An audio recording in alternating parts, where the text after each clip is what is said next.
Like 2 days ago, I was in the desert, like in another planet, right? And people are exploding and it's fucking mental. And then it's like, now I'm landing on a tarmac in the Fredericton airport, which was like, it was like, wing, wing, wing. And you're like, did that even happen? And I don't think it's abnormal. I mean, that's why I have that skull back there. It's got a bunch of sand in it from the Registan Desert, and I lifted that from a movie, the Steven Spielberg movie with Tom Sizemore guy. He's got the dirt in his bag, Saving Private Ryan from Italy, France, and everything. And I was like, that's kind of a cool idea. And that I literally go look at that sometimes and go, okay, that did happen, right? Like, how else did I get this? It just, your mind is funny in that way. But I remember, like,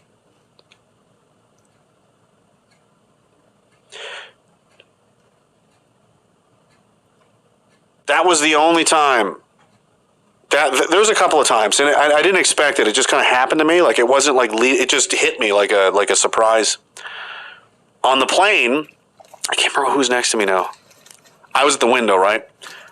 And I was half asleep or whatever. You fly out from Germany, and they tell you, put your uniforms on or whatever, because, you know, you're going to be a 7-hour flight, you're going to land, your family's, all these people, the media is going to be there, the whole kind of thing, so look good, and, you know, whatever. And I'm sitting there on the plane, fucking half drunk, like, and it just, the pilot came over the thing, and he's like, hey, guys, you know, check it out.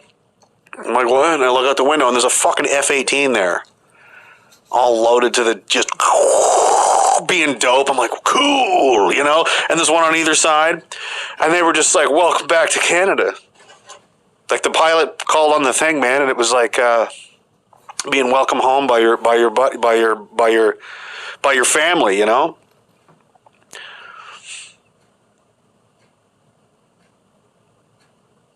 And we got off the plane, and the whole thing, there was people there, and there were some of the guys that had been blown the fuck up, and they were there waiting for us, and we were like, oh my God, you're alive, you know, it was crazy. And then they marched us into the, turn your shit in, and everybody's in a big panic. It was like ecstasy. It was insane. I was like, do I turn this in to anybody? I remember, like, I had shit that I'm like, I'm pretty sure I'm supposed to give to someone. Not actually as extreme as night vision goggles, but something I remember being important. And I went to my platoon warrant. Rick. I was like, what am I supposed to do with this? He goes, I don't give a fuck. See you later. I was like, all right. Threw it over my shoulder. Like, I think that was serious. Was that a machine gun? Like, I don't remember. It was something. And they marched us in, and the fucking everybody was, it was mental, right? Into the battalion lines, and there was hundreds of people there. It was everybody's wives and kids. Everybody was crying, man. It was such a fucking... Anyway.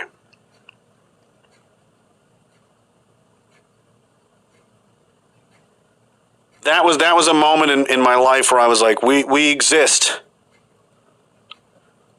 together as a people, right?